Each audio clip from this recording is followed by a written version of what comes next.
première chiffre sur le rêve européen, ça nous permettra une transition tout à l'heure, puisque Pierre Moscovici nous rejoindra en toute fin de matinée pour justement lui aussi dresser ce bilan. Ceci dit, ce rêve européen, justement, Catherine Nel, comment est-ce qu'on le défend quand on est à la tête d'une rédaction? Comment est-ce qu'on en parle? Est-ce qu'on arrive très concrètement aujourd'hui dans la Maison Ronde, à France Inter, à se dire en tout cas qu'on peut réussir à se dépatouiller, si j'ose dire, de ces questions de fake news, de sortir de ce débat-là pour enfin aborder les vraies questions avec ses auditeurs? Bon, donc, en tout cas, il faut partir du postulat que c'est l'info, toute l'info et rien que l'info. L'info vérifiée, l'info validée, l'info expliquée, l'info contextualisée. Je pense que c'est ça notre rôle. Après, on peut toujours faire des modules. Il y a des modules qui existent au sein de Radio France et nous sommes très complémentaires entre toutes les chaînes justement pour créer ces modules, soit sur les antennes, soit sur le web. Mais moi, je dirais que les fondamentaux, c'est bien. Et le fondamental dans cette affaire, c'est quand même de pouvoir donner un maximum d'infos, d'ouverture, de pluralité des idées sur notre antenne France Inter. Donc c'est pour ça que nous nous sommes lancés avec beaucoup d'ambition, je dirais, sur ces européennes, en proposant très très largement, ça va d'entretien avec des intellectuels. Augustin Trapenard est allé en Espagne, au Portugal, en Grèce, en Allemagne, etc., pour rencontrer des intellectuels, à des modules très, pour le coup, fact-checkés sur les propos des candidats qu'on fait sur le web.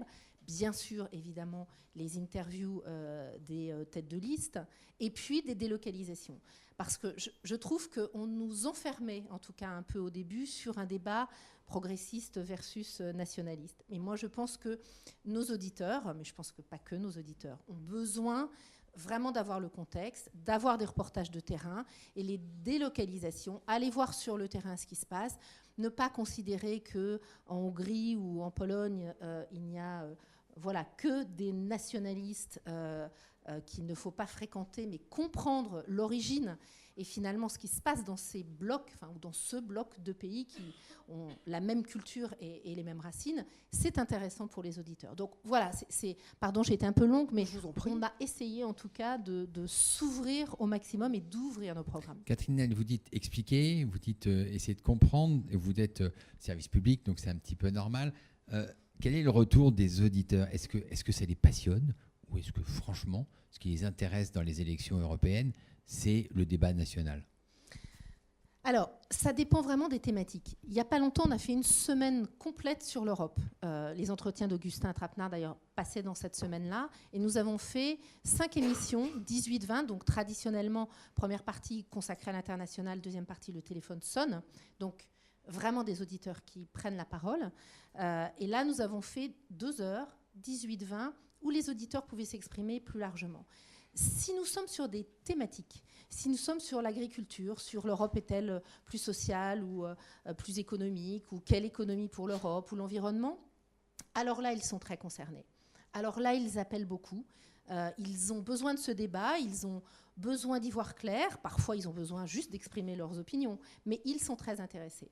Je dirais que les interviews politiques pures, effectivement, on est plus sur un débat national, et même ce débat national, je pense, les intéresse un peu moins. Et c'est une bonne nouvelle. Je vais aborder aussi ce débat sous l'angle du cliché le plus absolu, et la question est ouverte à vous tous autour de ce panel. On a l'habitude de dire que l'Europe, c'est compliqué à expliquer. Honnêtement, qu'on s'en sort pas, qu'on n'arrive pas à amener les bons sujets, à tout cas à les marketer pour aller chercher ses audiences sur ces questions-là. Ça veut dire que non, ça y est, on y est arrivé? Il ne faut pas se leurrer, il y a des trucs qui sont très compliqués, expliquer le travail de la commission. Mais ne serait-ce que, par exemple, moi j'ai été très frappée de ça, ne serait-ce que d'avoir autour de la table des députés qui vont au-delà de leurs différences d'étiquette politique et qui le disent, mais l'Europe, ça marche comme ça. C'est-à-dire que c'est autour de thèmes, c'est autour de projets de loi qu'on construit une coalition et une alliance. Et vous avez autour de la table un LR, une communiste en l'occurrence, un Vert, etc., qui peuvent s'unir pour voter quelque chose ensemble. C'est tellement antinomique avec notre vie politique française que je pense qu'il il y a des choses qu'on comprend mieux, je dirais, en ayant des exemples pratiques et en parlant avec des députés européens. Après, il y a des trucs hyper compliqués à expliquer en Europe. Tout n'est pas très simple. Quand on est sur les thématiques, bon, c'est un peu plus facile, mais enfin, je sais pas, il y a des trucs compliqués, non ? Oui, il y a beaucoup de choses compliquées. Ne serait-ce que par exemple, il faut les rendre simples. Non, mais on s'est intéressé de près, notamment dans ces histoires de droit voisin, au fameux trilogue. Déjà, nous-mêmes, journalistes, on a du mal à comprendre comment fonctionne le trilogue, mais expliquer aux lecteurs ce que c'est que le trilogue entre la Commission, le Parlement, le Conseil, il faut quand même qu'ils soient très, très, très, très motivés pour comprendre ces choses-là. Mais si vous voulez, moi, je voudrais revenir un quart de seconde sur cette notion de fake news, dont je crois qu'il faut quand même la prendre avec précaution. Il y a un problème de fake news. Fake news qui sont, me semble-t-il, qui sont produites souvent par des officines commerciales, parfois et très souvent par des officines commerciales, uniquement pour faire de l'audience et gagner des sous, parfois par des individus, des militants qui ont envie de faire passer leurs idées, parfois, plus rarement, mais ça arrive par des États, et tout le monde a des exemples en tête. Donc il y a un problème de fake news. Mais moi, ce qui me frappe, ce qui parfois m'inquiète, c'est qu'il ne faudrait pas tomber dans ce travers qui serait de tout expliquer, tout ce qui nous déplaît par les fake news. Et de finir par se dire, si les Américains ont voté Trump, c'est à cause des fake news. Si les Anglais ont voté pour le Brexit, c'est à cause des fake news. Si aux Européennes, le Front National va faire le Rassemblement National va faire un gros score, c'est à cause des fake news. Ça me paraît un tout petit peu simple. Et ça veut dire quoi, que c'est finalement un alibi un peu facile du déraillement du processus démocratique ? Ça veut dire qu'il ne faudrait pas que ça devienne ça.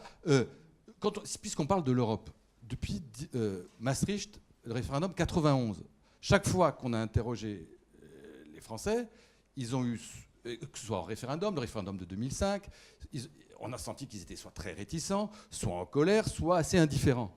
Tout ça, c'est pas les fake news. Donc, ça n'est pas parce qu'il y a des fake news qu'il faudrait ne pas regarder les problèmes réels de la construction européenne sur la croissance, l'activité, la protection aux frontières et tout un tas de sujets. Tous ces sujets-là, il faut quand même les prendre en compte en tant que tels et pas toujours se dire c'est parce qu'il y a des méchants fake news qui obscurcissent le cerveau des lecteurs un peu abrutis que les gens ne votent pas comme on le souhaiterait. Il faut faire attention à ça. Après, quand on est face à une information qui est de toute évidence fausse, il faut essayer de la démonter. Mais voilà, moi c'était quand même le préambule qui me paraissait nécessaire de poser. Alors Alexis, vous êtes rentré directement dans la fake news avec un bon préambule. Il y a peut-être deux visions et on va demander aussi à Fabrice Friss. Alors tout ne s'explique pas par la fake news, mais il y en a beaucoup. Il y a une vague. Est-ce que le rôle des médias, c'est de démonter chaque fois, c'est-à-dire que même quand la cathédrale Notre-Dame brûle, il y a des fake news. Est-ce que c'est ça ? Et donc, on perd beaucoup de temps et on se noie. Est-ce qu'il faut tout fact-checker ou est-ce qu'il faut conserver sa ligne et dire, voilà, dans les médias traditionnels, si on le publie, on l'a expliqué, il n'y a pas de fake news, et on ne va pas perdre notre temps à dire que la cathédrale n'a pas été brûlée par... quelqu'un d'autre. C'est amusant parce que c'est en effet une question qu'on a aussi en interne à l'AFP avec certains journalistes vous faites beaucoup de fact-checking. Qui me disent mais vous parlez beaucoup de fact-checking, pourquoi vous en parlez autant ? Le vrai travail de c'est journaliste, de produire une vraie information. C'est de produire une vraie information. En fait, il y a eu un changement de posture de l'AFP qui date d'il y a à peu près des attentats. Avant, une agence d'information reportait ce qui était avéré et se refusait de commenter les rumeurs parce que c'était pas son boulot. Le Brexit, l'élection de Trump, tout ce que vous savez, ont conduit à changer l'attitude des journalistes de l'AFP. On s'est organisé pour débusquer les fake news et c'est aujourd'hui une activité extrêmement importante de l'AFP que je revendique, que je pousse, parce que je pense que ça fait aussi partie de notre boulot. Dans la mesure où c'est devenu un problème absolument majeur. On le voit à l'occasion d'élections, mais pas que. Si je dis un mot sur les élections européennes, la déferlante de fausses informations, elle est pas liée en fait aux élections. On voit qu'il n'y a pas une poussée particulière d'activité à cette occasion. Nous, on s'est organisé, on a une quarantaine d'experts, c'est-à-dire des gens qui font que ça, de journalistes qui font que débusquer des fake news.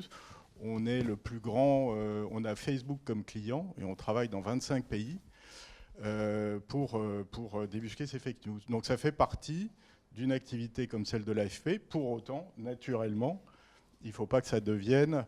il ne faut pas que ça masque le travail nécessaire qui doit être fait de décryptage. Et l'AFP, son boulot, ce n'est pas de faire des éditos et de faire vivre le rêve européen. Ça, on laisse à d'autres. C'est de raconter ce qui se passe, de produire les faits. Et ça, on a de quoi faire, évidemment. Alexis, vous avez... Pardon. Oui, donc, comment dire, je pense que notre fonction, je ne dis pas qu'il ne soit pas utile parfois de démonter des fake news, et on le fait. Je pense que malgré tout, notre fonction, et c'était un peu, je me range dans l'équipe de vos journalistes qui disent notre boulot, c'est de produire l'information. Je pense que d'abord, notre boulot, c'est de produire des true news. Et je crois que quand, par exemple, nous, on a lancé une grande série de Laure Mandeville qui, pendant un mois, a couru l'Europe et ce matin fait 2 pages sur Bruxelles, et puis demain, ça sera l'Italie, et puis après-demain, ça sera l'Espagne, et puis 2 pages tous les jours. On est au moins aussi utile que courir après la petite info perdue sur Facebook dans un coin pour aller expliquer qu'elle n'est pas vraie. Alors, comment dire, il y a une part d'abord... psychologique. Enfin, moi, je n'ai pas fait ce métier uniquement pour être un vérificateur d'infos produites par d'autres. Je pense que si on fait ce métier, nous journalistes, c'est d'abord pour aller chercher de l'info, pour aller sur le terrain, pour aller raconter ce qui se passe, ce qu'on voit, ce qu'on comprend.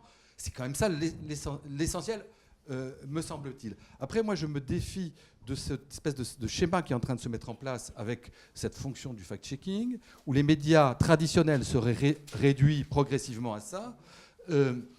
C'est-à-dire qu'on passerait à un système où finalement les réseaux, les plateformes numériques, les réseaux sociaux produiraient l'info et les médias seraient chargés de vérifier l'info. Mais d'où sort l'info des réseaux sociaux?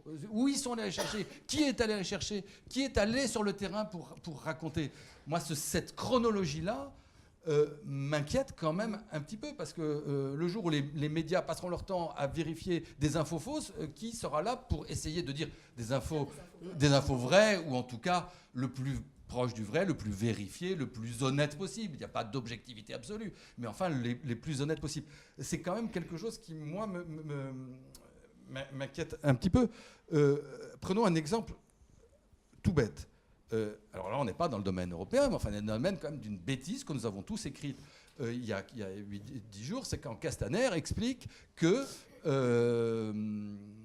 les Gilets jaunes ont attaqué le jour du la 1er mai. Bon, je dois dire, la vérité, c'est que nous, entre première édition du Figaro et la deuxième, on a rajouté qu'il y avait une attaque par les Gilets jaunes. On a eu tort. On a eu tort. Et là, c'est pas une fake news qui est produite par des officines étrangères, etc. C'est de la politique. On peut en discuter.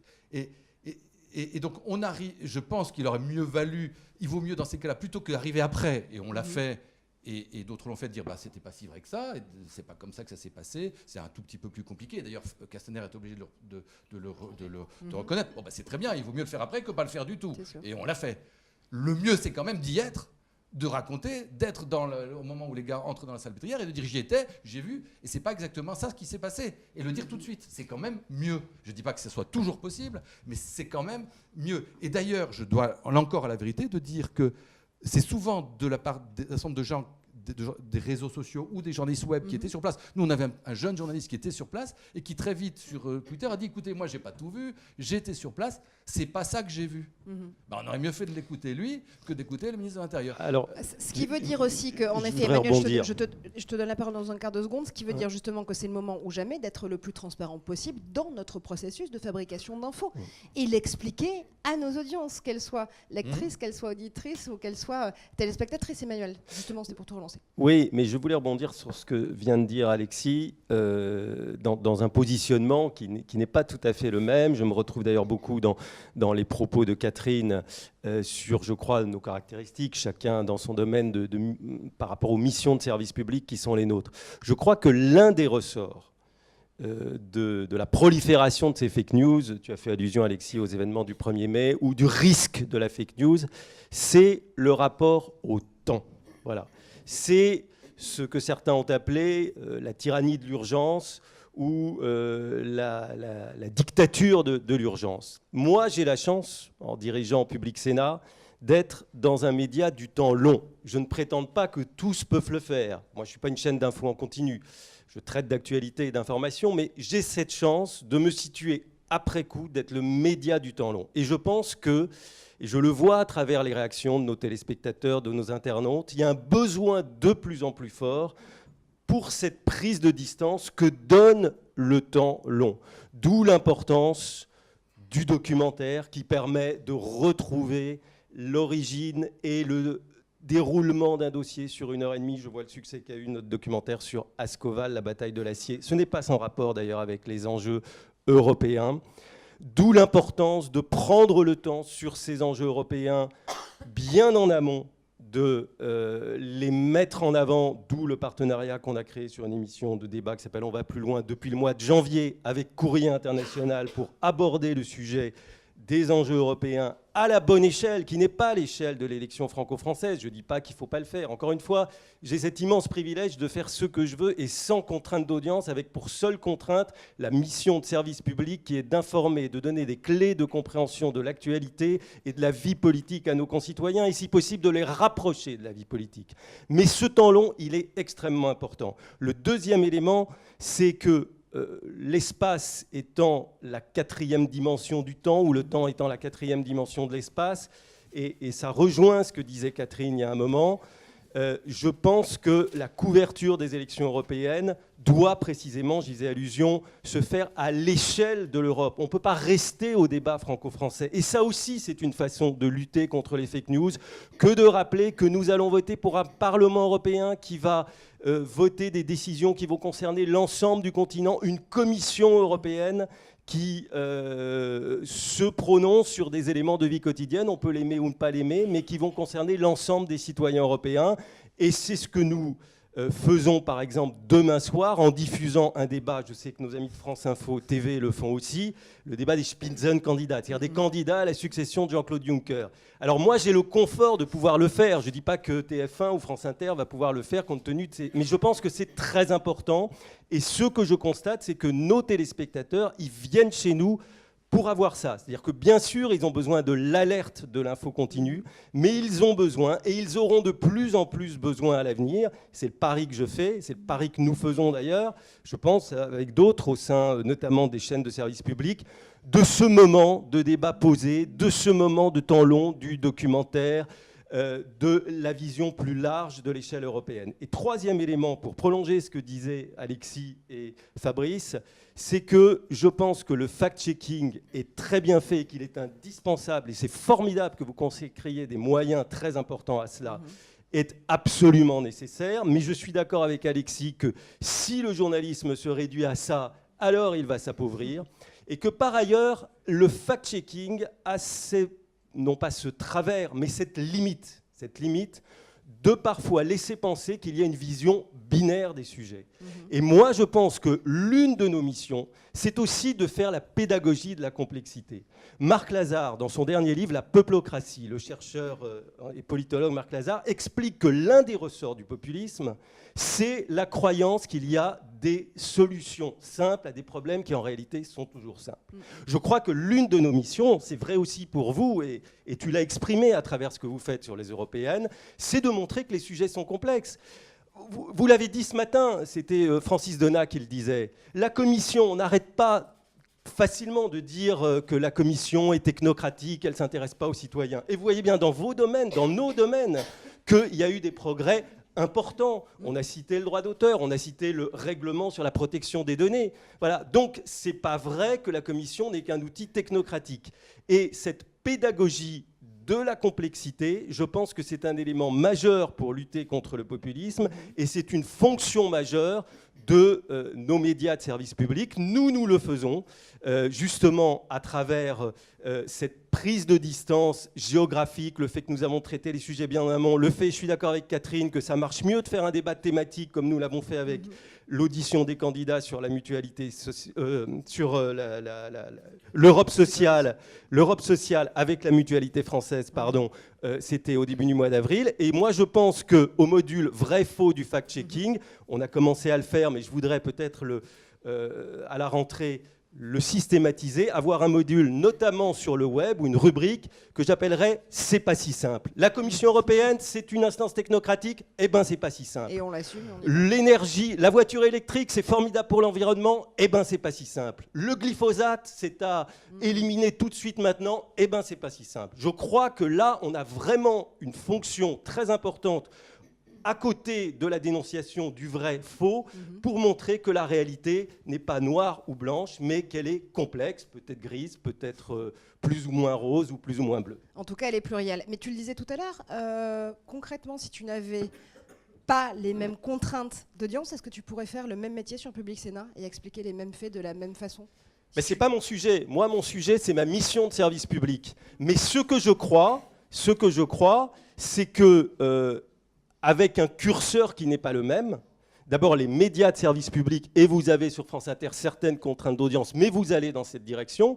Et je vois que les chaînes d'information continue qui ont aussi cette orientation vont aussi de temps en temps dans cette direction quand elles font des formats longs, etc. Voilà. Mais moi, j'ai la chance de diriger un média qui n'a pas cette contrainte et qui, je crois, et c'est les études que je fais le montrent, génère une attractivité de plus en plus forte de la part du public parce qu'on est là à côté d'eux.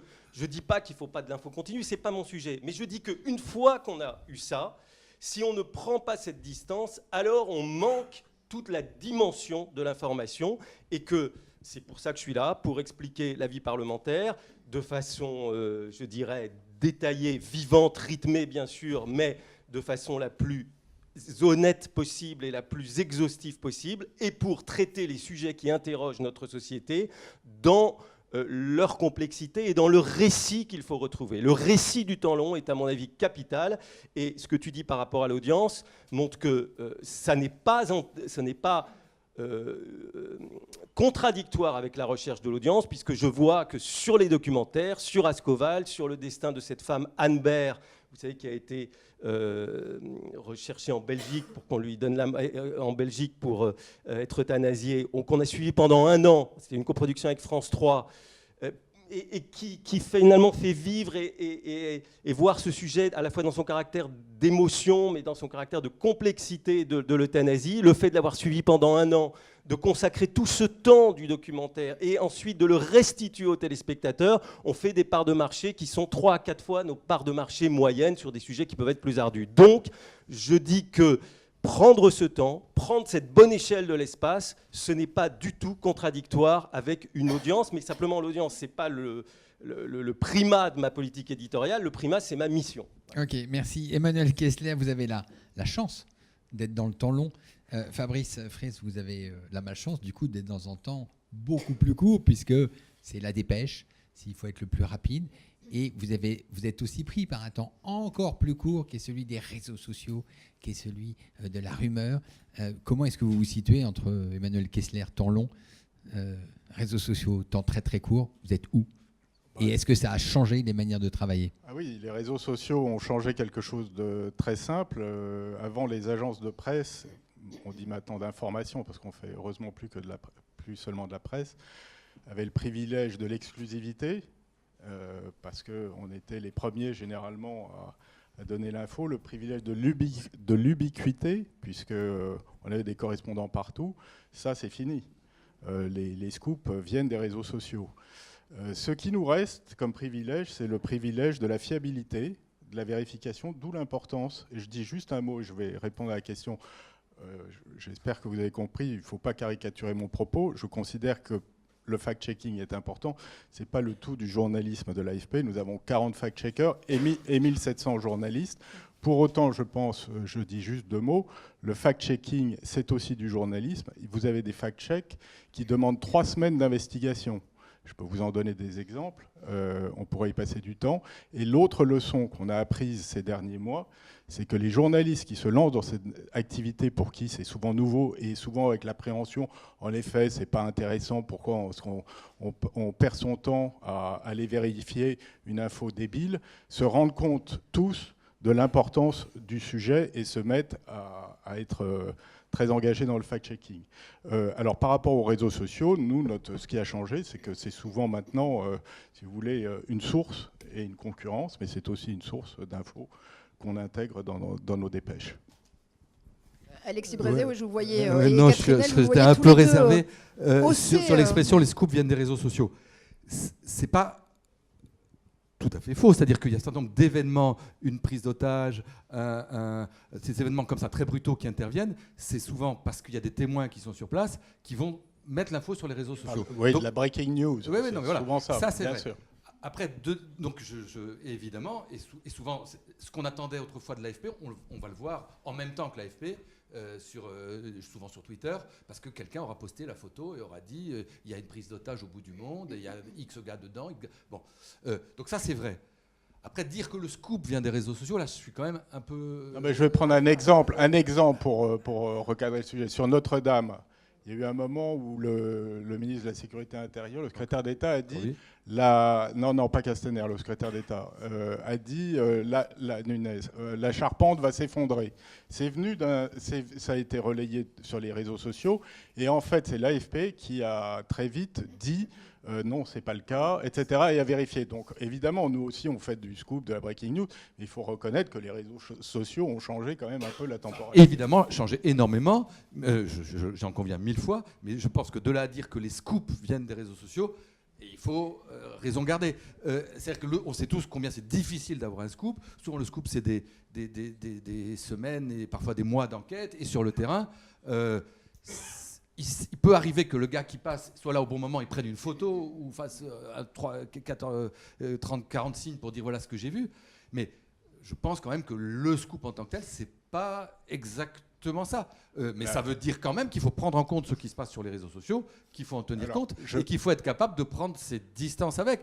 Mais nous, au Figaro, dans la dichotomie dont vous parliez entre le temps court et le temps long et moyen long, on est un peu on est un peu sur tous les terrains parce que on a le web, c'est du temps ultra court. Là, on est vraiment avec les dépêches dans l'info immédiate.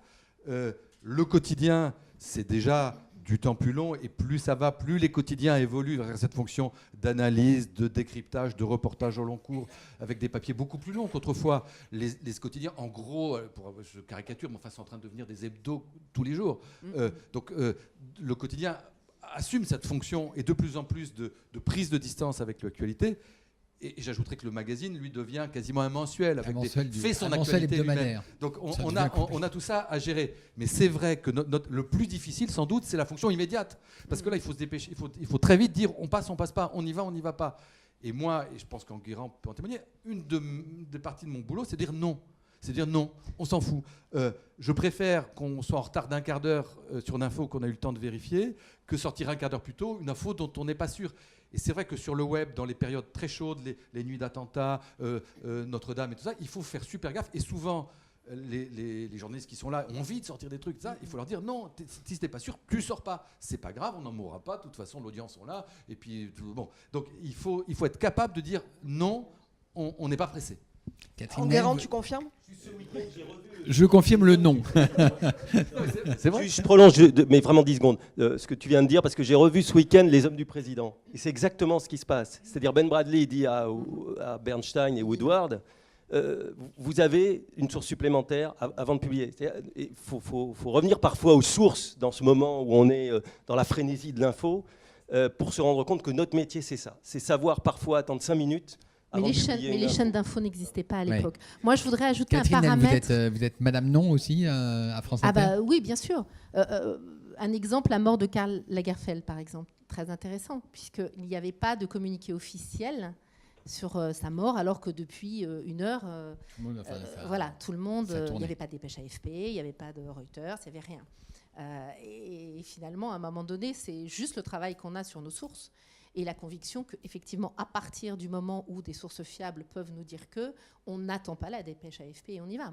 Mais ça, je dirais que c'est quand même notre travail au quotidien, et de patron de rédac et de journaliste. Moi, je voudrais revenir sur un paramètre supplémentaire sur les fake news ou le fact-checking. Parce que, oui, il en faut. Pour moi, je dirais que le problème n'est pas là. Le problème, c'est la finalité du fact-checking ou du vrai-faux ou de tout ce qu'on veut. La finalité, c'est quoi ? C'est essayer de faire comprendre à des gens, auditeurs, jeunes ou moins jeunes sur les réseaux sociaux, téléspectateurs, lecteurs, etc., que ça n'est sans doute pas toute la vérité. Je suis d'accord qu'il faut parfois nuancer. Mais la difficulté de la chose, c'est que ce sont des journalistes avec leur professionnalisme et leur rationalité, mais leur œil aussi, leur prisme, qui font ce fact-checking. On s'adresse parfois à des gens qui n'ont absolument pas les mêmes critères, ni de rationalité, ni de professionnalisme par rapport à l'étude d'un fait, de vérification, etc. Ni même de vérité. Moi, je suis assez surprise, et on l'a vu avec certains candidats, encore plus pour ces élections européennes, de la notion de vérité. Ça peut être un texte écrit noir sur blanc. Vous leur dites, mais c'est écrit noir sur blanc, mais ça n'est pas ma vérité. Ok, alors si ce n'est pas votre vérité, ok. Mais je veux dire, il ne faut pas oublier ça. Et parfois, on a énormément de mal. Je ne dirais pas parce que ça serait vraiment très injuste pour le boulot que maintenant des dizaines et des dizaines de journalistes font à travers différents médias pour essayer d'aller trouver en quoi cette information est plus ou moins fausse. Mais néanmoins, il faut qu'on fasse attention. C'est-à-dire qu'on s'adresse à des gens qui, encore une fois, ne sont pas faciles à prendre avec des critères rationnels. Et on a encore sans doute beaucoup de choses à faire, pas forcément se mettre à leur place. On est des journalistes pros, on reste des journalistes pros, mais néanmoins, la finalité de ça, c'est pas de se faire plaisir en faisant du fact-checking. C'est d'essayer à un moment donné d'approcher une vérité et que les gens qui sont en face puissent admettre qu'effectivement, ça vient choquer, en tout cas, ou percuter leur propre vérité. C'est pour ça aussi que je pense que toute la partie éducation aux médias est très, très importante. Ce n'est pas du fact-checking, mais quand vous vous retrouvez face à des classes, des collèges, des lycées, c'est ce qu'on fait beaucoup sur France Inter, à travers Interclasse, qui... d'abord, ça forme via les réseaux sociaux, un peu aussi parce que de temps en temps, ils partagent quelque chose avec leurs parents, mais quand même majoritairement via les réseaux sociaux. Et qui ont des idées reçues, ancrées, avec de plus en plus de fake news qui sont faites d'ailleurs très professionnellement, avec les codes des journalistes, qui reprennent les codes des journalistes. C'est très compliqué de décortiquer. Et pourtant, c'est dès le plus jeune âge, je dirais, qu'il faut apprendre à ces enfants, à ces jeunes, à se faire leur propre opinion en allant chercher plusieurs points d'entrée et pas à choper juste le tweet qui va faire qu'on va buzzer. Et ça, je trouve qu'au-delà du fact-checking, c'est vraiment une responsabilité très importante qu'on a. Et ce n'est pas très facile à faire, honnêtement, il faut le dire. En parlant justement de ce choc des vérités qui sont parfois très personnelles en fonction de l'émetteur de la vérité donnée, et le fait avec... Alexis, qu'on énonçait tout à l'heure en se disant il ne faut pas non plus utiliser les fake news comme finalement un faux alibi du déraillement du processus démocratique. On est quand même, du coup, nous, médias, en train de vivre cette espèce de mutation depuis plusieurs saisons où, à l'ère des contre-vérités, des fausses nouvelles, même nos marques ne sont plus les garants d'une certaine crédibilité et cohérence de l'info. Je dirais, pour certains. Comment justement on renforce de toutes les façons, on ne convaincra pas ceux dont les vérités sont contraires à celles qu'on est en train d'énoncer, ou les alternatives, absolument. Et comment est-ce qu'on essaie quand même de redorer cette notion de la marque et de la crédibilité par le pouvoir de la marque média ? Moi, je dirais par le sérieux, par l'exigence, par l'enquête, par le terrain, par le fait, je parlais de Laure Mandeville, de l'envoyer 3 semaines sur le terrain pour parcourir l'Europe, d'envoyer Adrien Jolme, prix Albert Londres en Syrie, d'envoyer Georges Malbruno en Arabie Saoudite, d'envoyer un journaliste média dans l'antre de Google ou de Facebook. C'est par ça. Moi, je crois plus à ça, à l'enquête, à apporter quelque chose de nouveau, d'entraîner les gens dans une histoire vraie, que d'essayer de leur bourrer le mou en disant ce que tu penses est idiot, et d'ailleurs on va t'expliquer combien t'es bête. Je ne dis pas qu'il ne faille pas démonter des choses évidemment fausses, mais je dis attention, effectivement, et là je rejoins tout à fait ce que disait Catherine, ne passons pas notre temps à nous regarder le nombril, à commenter les infos des uns des autres, et je crois qu'il faut l'exigence, le professionnalisme, il faut toujours revenir à ça, et ça pose la question des moyens. On peut se raconter toutes les histoires qu'on veut, mais à la fin, pour envoyer un journaliste 3 semaines ici, 3 semaines là, 1 mois là-bas, il faut de l'argent.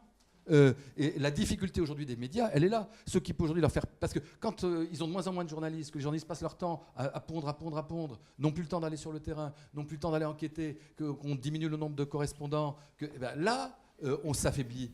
Donc c'est cette bataille-là. Je ne pense pas qu'on reconquérera uniquement on ne peut pas être que des décodeurs d'informations produites par d'autres. Je ne dis pas qu'il ne faille pas le faire, mais je dis qu'il y a un moment, il faut qu'on reprenne la main sur la production d'informations, et ça existe, c'est vieux comme le monde, c'est du journalisme, c'est exigeant, c'est long et c'est coûteux.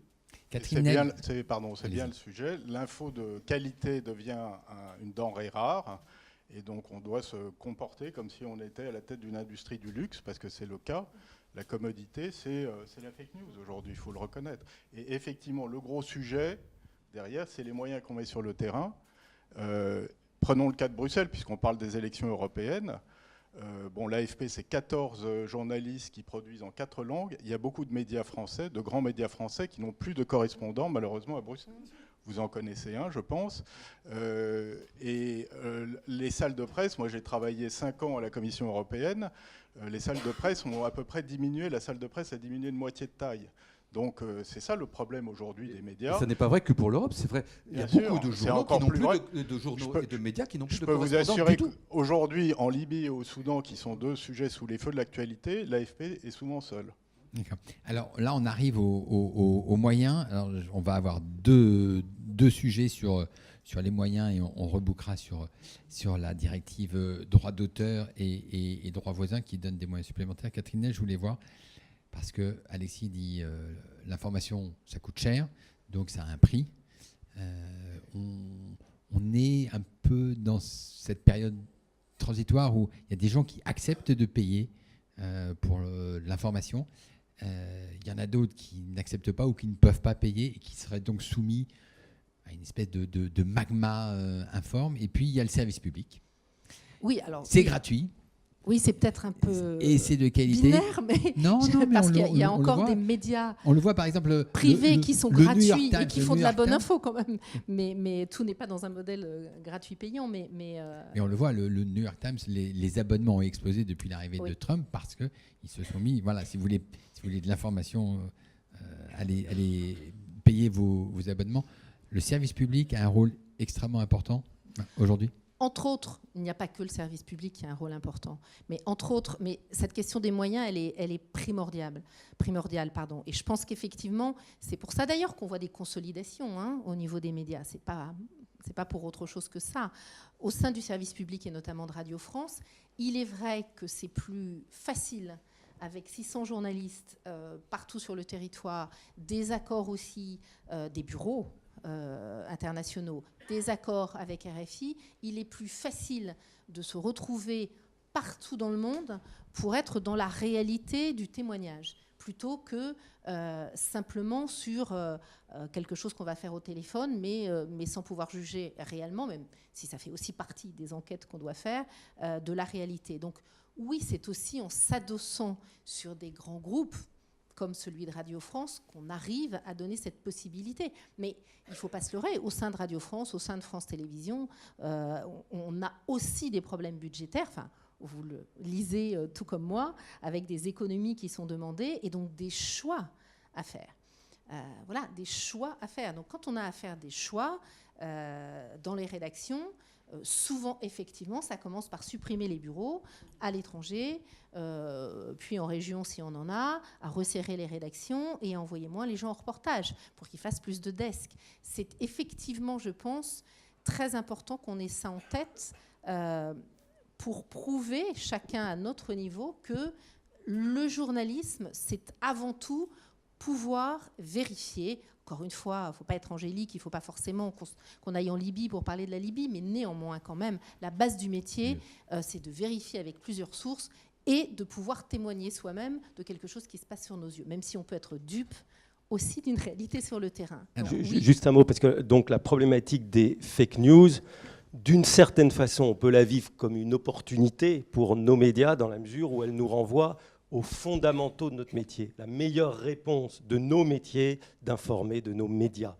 La meilleure réponse finalement aux médias, c'est ce que vient de dire Alexis, c'est ce que tu viens de dire Catherine, c'est de faire notre métier. C'est pour ça que quand je cite un exemple daté, celui de l'affaire du Watergate et du Washington Post, c'est les années 70, et tu me dis, il y a les chaînes d'infos depuis. Oui, mais d'abord, les chaînes d'infos ont leur rôle, je ne conteste pas, mais la réponse, je crois que c'est plus on est dans un monde numérique, plus on est dans un monde difficile à cerner, plus on est dans des dérives de l'information, plus la réponse sera dans l'exercice des fondamentaux et des règles de notre métier, et c'est ce que vous venez d'exprimer. Quant à la question des moyens, alors moi aussi je la vis à Public Sénat avec des contraintes budgétaires qui sont celles du service public et la chance en même temps d'avoir ces ressources qui nous exonèrent, pour nous en tout cas, totalement de la publicité, mais dans une contrainte.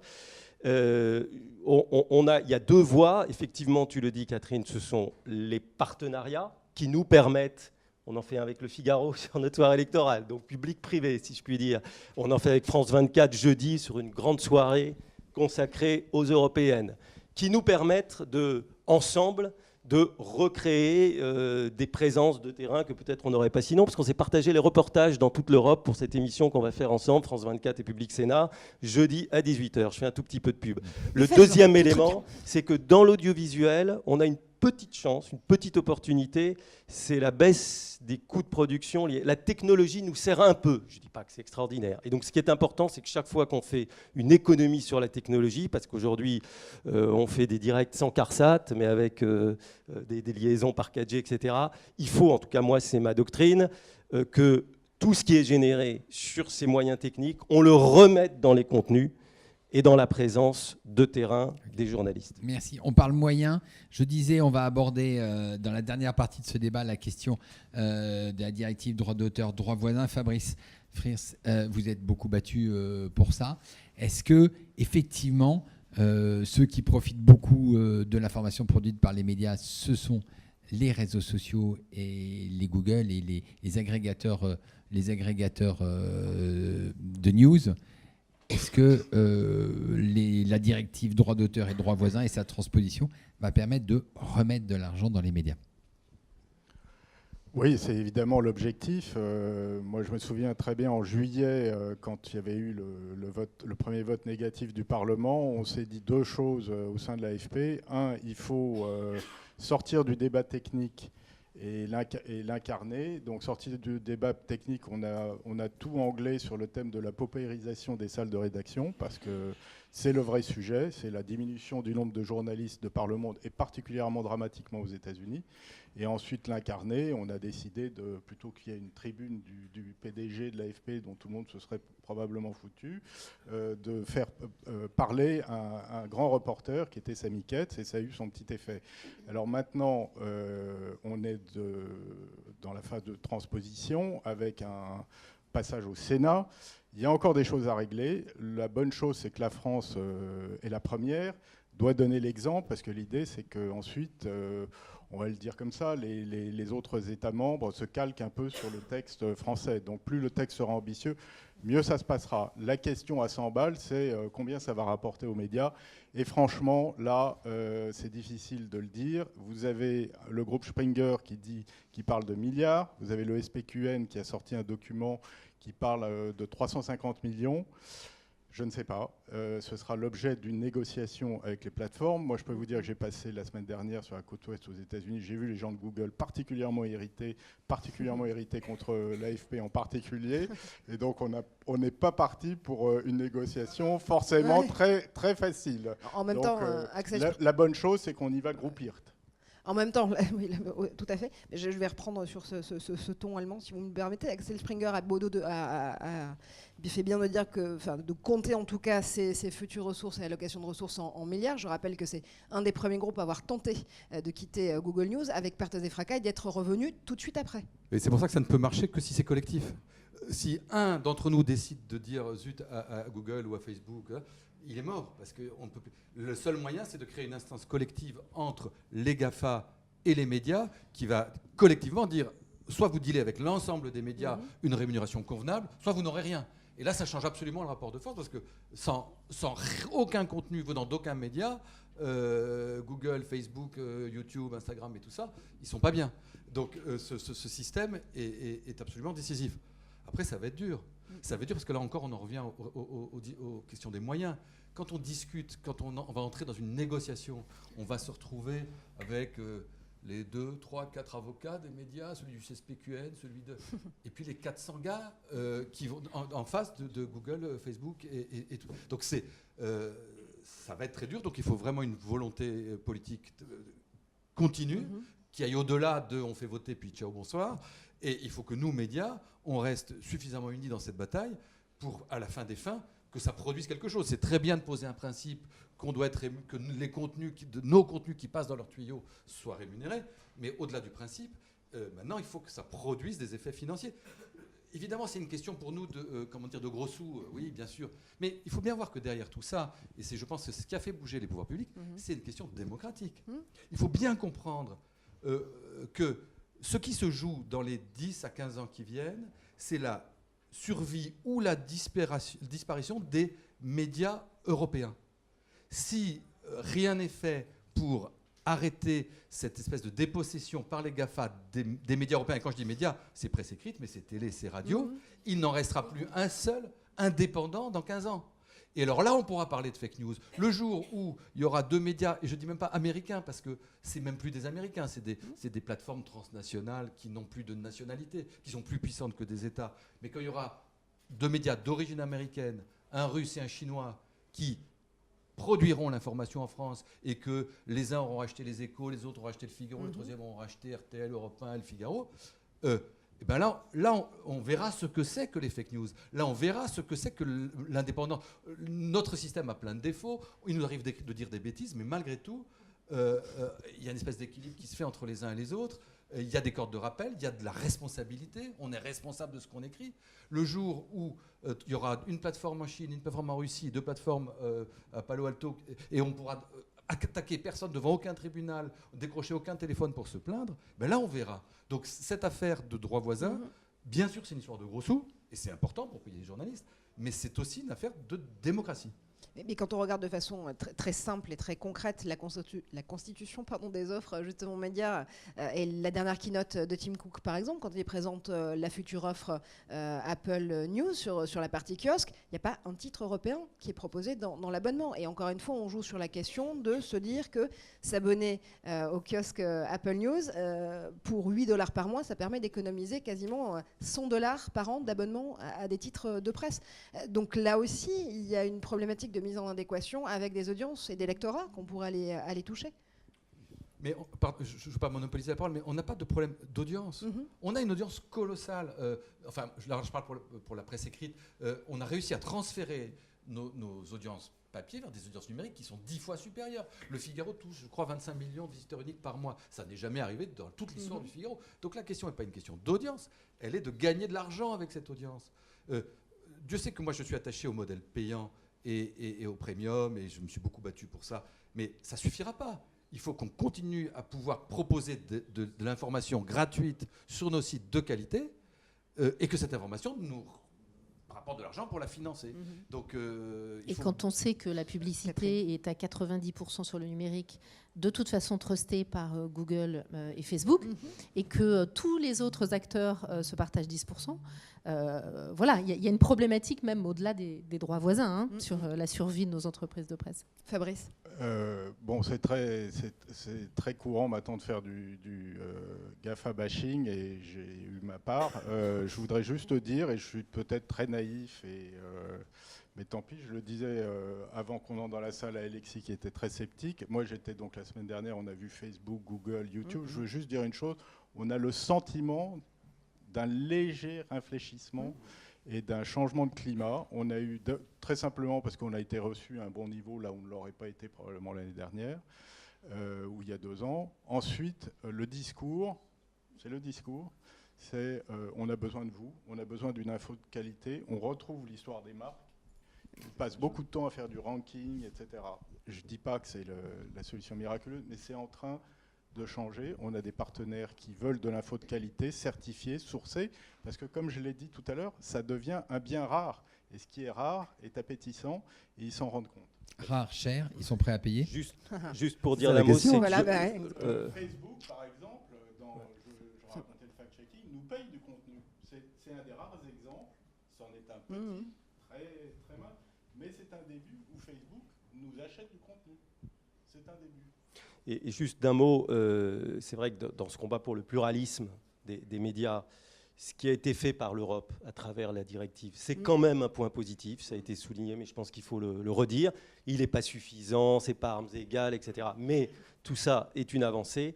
Le deuxième élément, c'est que dans ce paysage pluraliste, moi je sens, je ne sais pas si Catherine le sent aussi, de la part de notre public, et en dépit de tout ce qui se dit sur la méfiance vis-à-vis des journaux, des médias, etc., un attachement de nos concitoyens et une confiance plutôt positive, je dis ça avec vous, à l'égard du service public, de son indépendance éditoriale. Et donc aussi, évidemment, un attachement à ce qu'il conserve ses moyens. Et donc je crois que c'est une bataille importante à mener, parce qu'on voit ailleurs en Europe, je pense évidemment à la Hongrie, mais à l'Italie, je lisais un article assez effrayant, même si la RAI a toujours été un peu sous tutelle politique, nous avons la chance aujourd'hui d'avoir quand même des services publics audiovisuels qui ont des difficultés, qui ont des contraintes. Tu les as à Radio France, je les ai aussi, moi avec un budget, je l'ai depuis 6 ans à Public Sénat, enfin sur 6 ans, mais c'est pas le sujet, mais qui, malgré tout, ont les moyens de développer une information de qualité, de contenu, reconnu pour son indépendance et son respect du pluralisme. Et donc je pense que là, il y a vraiment un combat à mener, parce que quand on voit ce qui se passe ailleurs en Europe, ça n'est pas gagné pour toute l'éternité. Juste un petit mot. Il n'y a pas longtemps, il y a une grande consultation auprès des auditeurs de Radio France et des téléspectateurs de France Télé. Une grande consultation pour faire remonter, pas que des idées, mais justement tous ces items de confiance. La confiance, elle y est, mais ça se cultive. Hein. Et notamment, et pour boucler sur les histoires d'argent et de moyens, ce qui est demandé en priorité au sein de l'information par nos auditeurs et les téléspectateurs de France Télé, c'est l'investigation.